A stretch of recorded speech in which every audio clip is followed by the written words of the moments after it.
Scepter GUI Tool Usage Tutorial. Scepter GUI Tool is a graphical interface tool developed based on ScepterSDK. It provides DIP, RGB, IR image display, 3D point cloud display, filter parameter adjustment, device parameter setting, and RGB DIP alignment. You can set the IP address and upgrade the firmware of the device through the setup page. SGT supports all products of DS and YX series. SGT supports the following operating platforms, which you can download by yourself according to the following link.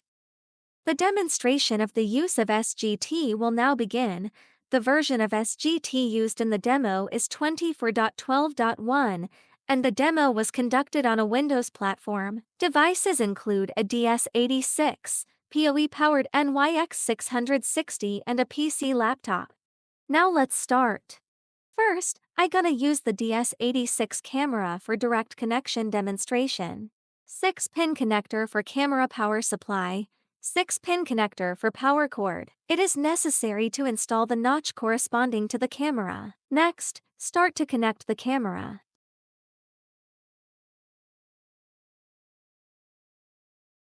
Power indicator blue blinking state.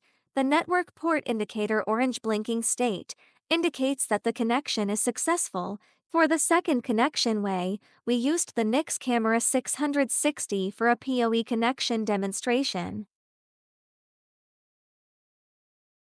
M12X type network interface on the side of the camera.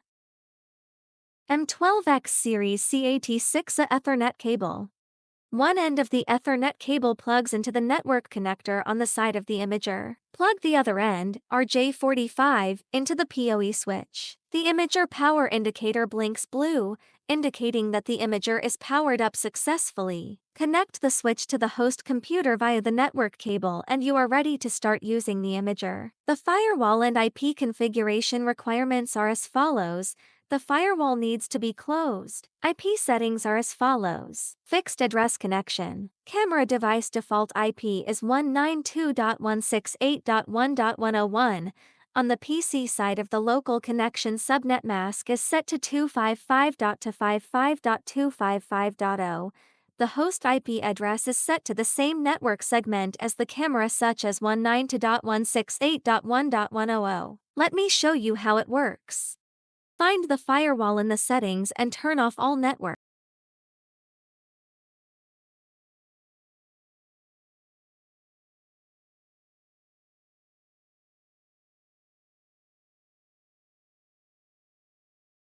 Fixed IP settings operation demonstration. Right-click Network and select Properties. Select the currently connected Ethernet. Click Properties. Select Internet Protocol version 4. Click Use the following IP settings. Enter the IP address of the same network segment as the camera, for example 192.168.1.100, subnet mask to 55.255.255.0, and finally OK. Starting to connect the camera. Once the file is downloaded and unzipped, open the file and double-click on the Scepter GUI Tool 24.12.1 application process. Now we start to introduce the functions of the SGT interface. The current software provides 4 interfaces for visualization. The first is Preview, which visualizes operations and displays image results. The second is Network, which allows you to set up the camera, IP, and viewfinder functions. The third one is Upgrade, which allows you to upgrade only the higher version of firmware. The fourth is About, which displays the version number of the current tool and the adapted SDK development tool. First, let me introduce the Preview interface, which contains information about the currently connected device, image display, adjusting parameters for different types of images, saving images, modifying camera configuration, and other functions. The next step is to start introducing each module one by one. The image display module has a total of 2 types of image displays. One type is the 2D image, which contains the depth image, which records the coordinates of the pixel points and the depth values, which are in millimeters. RGB image, which contains the RGB values of the pixel points. IR image, which contains pixel point coordinates and IR values. One type of 3D image, the point cloud map, which contains the coordinates of the pixel points in the corresponding 3D space. Now let me demonstrate some specific features.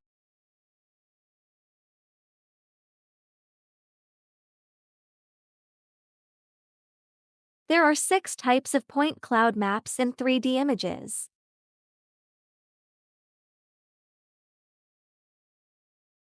Next one is device module, which has the following 5 functions. 1. Display the current device serial number, firmware version, IP address and other information. 2. Search and display the list of currently connectable devices. 3. Disconnect the current device from Scepter GUI Tool. 4. Turn on video streaming to get different types of images. 5. Set different frame rates as well as switch working modes. Click Scan to search for devices. The device list shows the current network IP address and connectable devices. If the current device is empty, you can click Refresh. If it is not empty, select the connected device. Click Connect. The device is connected successfully. Click the switch on the right side of Stream to enable or disable the camera's video stream to get the image information status. If you want to change or turn off the device, click Disconnect. SN indicates the device serial number. FW indicates the device firmware version. IP indicates the IP address of the currently connected device. MAC indicates the device MAC address. Model indicates the device type. Status indicates the current status of the device. The camera's frame rate can be adjusted by sliding the slider control bar below frame rate left or right. The maximum exposure time of a ToF camera is inversely proportional to the frame rate. The larger the frame rate, the smaller the maximum exposure time. The maximum frame rate may vary from device to device. Please refer to the product datasheet of the corresponding device. The camera has 3 modes of operation. The first is the active mode. In this mode, the camera is active and continuously reports image information. The second is the hard trigger mode. In this mode, the device receives a valid trigger hardware pulse before starting a frame of exposure. Once the exposure is over, the device returns to the wait for trigger state. The third is the soft trigger mode. In this mode, the device receives a software trigger signal before starting a frame of exposure and transmission. Once the exposure is finished, the device will return to the waiting trigger state. Now I'll demonstrate the different modes of operation. Set to active mode, depth data is displayed in real time. Set to hard trigger mode.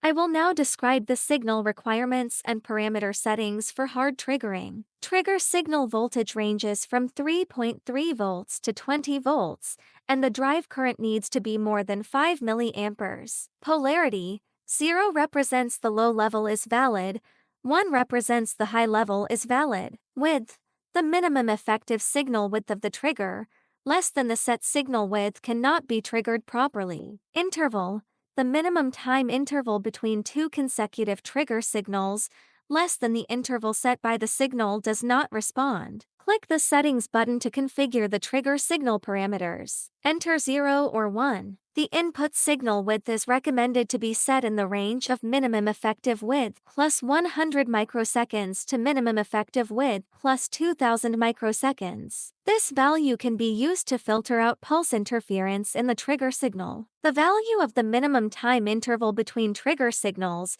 which determines the maximum frame rate of the camera in hard trigger mode. Unwanted noise signals in the signal can be filtered out, with a value in the range of 34,000 microseconds to 65,535 microseconds. Click Set. Note that the parameters set by the current version of the tool are not saved inside the camera when the camera is powered off, and need to be set again when the camera is powered back on. Now I'll demonstrate the soft trigger mode. This mode is not very real-time, but it is easy to use and does not require a physical connection. If you want to improve the quality of the depth map, you can set the frame count to merge value. The range is 1-10. The larger the value, the better the effect. The depth module is now introduced. This module focuses on setting up the depth map. The depth map can be displayed using pseudo-color map mapping. Different ToF exposure times can be adjusted and filtering parameters can be set. The depth map can be displayed using pseudo-color map by moving the slider. Now, let me introduce the ToF exposure time. The maximum exposure time that can be set for ToF is related to the frame rate, and the maximum frame rate may vary from device to device. Please refer to the product datasheet of the corresponding device. The ToF sensor has two exposure modes. The first is the manual exposure mode, which is the default mode for ToF cameras. The exposure time is adjusted manually within the maximum exposure time. Start with the manual exposure mode adjustment. The larger the exposure time, the higher the signal-to-noise ratio. However, if there is overexposure, the depth information will be missing. Depth value of 0 can be combined with the IR map to see whether the overexposure. The part of the IF 255 is extremely overexposed. Next, switch to automatic exposure mode. According to the distance of the object, the sensor will automatically adjust the internal exposure. Now I'll start with the depth image adjustable parameters. The first one is black background, which is used only for display effects and has no effect on the actual values. The second is data fill, which fills in some of the empty data and is turned on by default. The third is smoothing filter, which will reduce sharp changes in intensity in the image, producing an overall blurring or smoothing effect, helping to reduce unwanted noise in the image, off by default. The fourth is the time filter, reduce image jitter, smooth noise, take the range of 1 to 3 intervals. The default on, the larger the value, the stronger the filtering effect. The fifth is the flying point elimination filter, eliminating the depth of the boundary of the flying point, taking the range of 1 to 16 intervals. The default on, the larger the value, the stronger the filtering effect. The sixth is confidence filter, eliminating the signal quality is worse, taking the range of 1 to 100 intervals. The default on, the larger the value, the higher the signal quality requirements. Now I'm going to show you visually through the tool what happens when you set different parameters. Turn on or off the black background effect display. Turn on spatial filtering to reduce noise in the image, but it will bring the problem of loss of image details and will make the image blurry. The camera does not turn it on by default. Turn on the time filter to reduce the image pinpoint jitter. You can observe the jitter frequency of the point cloud image. The larger the time filter value, the smaller the point cloud image jitter. Turn on the flying point elimination filter to eliminate flying points on the object boundary. The larger the value, the stronger the filtering effect. It should be noted that the larger the value may lead to data loss of the depth image. Turn on the confidence filter. Points with poor signal quality will be eliminated. On by default, the larger the value, the higher the signal quality requirements, which may lead to data loss of the depth image. HDR is a way to synthesize multiple captured images into a single frame, by setting multiple different exposure times to complete the imaging of an entire complex scene. Refer to the product introduction to see if it is supported. Click the Settings button to enter the HDR exposure time configuration page. Note that when setting the exposure time of frame 0, it should be less than the current exposure time of frame 1.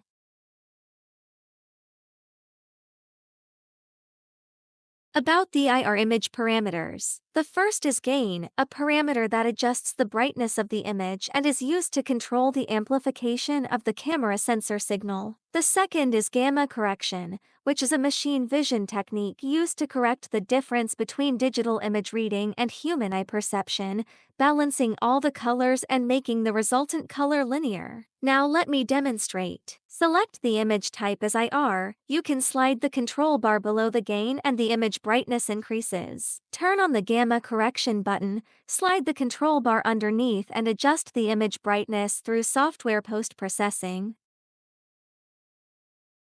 There are 3 resolutions available for RGB images: 640 x 480, 800 x 600, 1600 x 1200. There are two RGB sensor exposure modes. The first is manual exposure mode, which requires manual adjustment of the RGB camera exposure time and the brightness of the RGB image. The second is the automatic exposure mode, which is the default exposure mode of the RGB camera. It is the RGB camera internal automatic adjustment of the exposure time. You can only set the maximum exposure time in the automatic exposure mode of the camera. Now let me demonstrate tool usage. First, select the image type as color, and you can switch between the three resolution displays in the list as needed. The automatic exposure mode of the RGB camera allows you to set the exposure time of the camera and manually adjust the exposure time via the slider bar. The brightness of the RGB image can be set, and the brightness value can be manually adjusted via the slider bar. Next, switch to auto exposure mode and the camera will automatically set the exposure time based on the manually set maximum exposure time. Now I'll introduce the Save Image module. This module provides two saving methods. The first one is Snapshot, which can save one frame of the currently selected image type. The second is Record, which can be parameterized to save multiple frames of the currently selected image type. Note that point cloud images can only be saved as single frames. The formats for saving documents are as follows. The first is a depth map, which is stored in PNG format and has a numerical unit of millimeters. The second is an RGB map, stored in JPG format. The third is an IR map with a storage format of single-channel PNG format. The fourth is a point cloud map with data in TXT format, where each line of data saved represents the 3D coordinates of a point. In this case, the depth map data index corresponds 1-to-1 with the data index of the IR map and the point cloud map. You can save single-frame images or multi-frame images into D windows. First, we will show you how to save a multi-frame image. Select the type of image you want to save, enter the number of frames you want to save, and click the button to the right of Record to start saving the image. When the savings is finished, you can see the saved multi-frame image in the Saved Image folder under the Execution Process Synchronization Recording. Now I'll show single-frame image saving. Click the button to the right of Snapshot. When the saving is complete, click the hyperlink to access the saved document interface to view the image. The resulting image can be displayed and viewed as a pixel distance value using ImageJ. Next, go to the 3D window. Due to the large amount of 3D data, it is not possible to save multiple frames, only the point cloud of a single frame can be saved. Select the type of point cloud you want to save. Click the button to the right of Snapshot. The generated point cloud data file can be viewed with the help of the Cloud Compare tool. The next step is to introduce the camera parameter import or export module, which is divided into 4 functions. The first one is generate. This function creates a JSON-config directory based on the parameters configured in the ScepterGUITool interface and saves the JSON file. The second is apply by app. The SDK parses the configuration and applies the imported parameters to the current interface. The third one is import to device, which imports the generated configuration document inside the camera and reboots it to take effect. The fourth is restore device, which restores the camera parameters to the default factory settings. Now let me start the demo. According to the scene, to adjust the appropriate parameters, click the Generate button to generate a JSON document. You can click the hyperlink to view the location of the generation. Modify the parameters of the current interface to the parameters in the configuration file. Click Apply by App button. Select the configuration file to be imported in the JSON-config directory. After clicking Open, it prompts that the parameters are imported successfully. Note that the parameters will not be saved in the camera when the camera is powered off. If you need to save the parameters inside the camera, which are still valid after the camera is powered off, you need to click the Import Device button and select the configuration file you want to import in the JSON-config directory. After clicking Open, the imager prompts for a reboot. Disconnect the camera and connect it again, the parameters are still retained. If the user forgets the camera IP and other information, you can click the camera reset button to restore the camera default settings, and the camera prompts to reboot. After connecting again, the camera IP will be restored to the default settings of 192.168.1.101, and all the parameters will be changed to the default settings.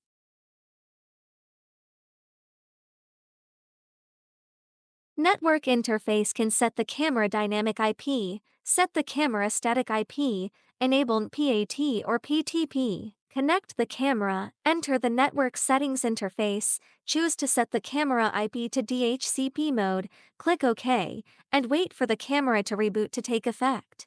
Now you need to change the IP network of the PC host to dynamic allocation mode. Connect the camera to a device that can dynamically assign addresses, such as a router for dynamic connections. Now let me show you how to set up the camera's static IP. In the network interface, select Fixed IP, enter the set IP address and subnet mask, click OK, and the camera will reboot to take effect. Note that the corresponding PC side needs to change the network to Fixed IP mode as well. Next, demonstrate the camera to turn on or off the time synchronizing function. The camera defaults to turn off the time synchronizing function. There are two types of time synchronizing. One is NTP. The LAN exists in configured NTP serve the camera to enter the address of the NTP synchronizing server. One is PTP. PTP master exists in the LAN and is configured. The imager can check the box directly. Only one type of time synchronizing can be started at one time. Now I'll introduce the device firmware upgrade interface. Firmware can only raise the version, not lower it. Second, port 8080 cannot be occupied by other applications. First, connect the camera to check the current firmware version. The current firmware version of the connected camera is B14. Click Device Firmware Upgrade in the top menu bar to enter the Device Firmware Upgrade settings page. Click Document folder and select the Firmware B21 image. Click the Update button and wait for the upgrade to start. Note that the device cannot be powered off during the upgrade process. Reboot the device after the upgrade is completed to finish the firmware upgrade. Reconnect the device to check the current device firmware version has been upgraded to B21. Click About to see the current separate GUI tools and SDK version number and download link. Put your tools to use based on the above.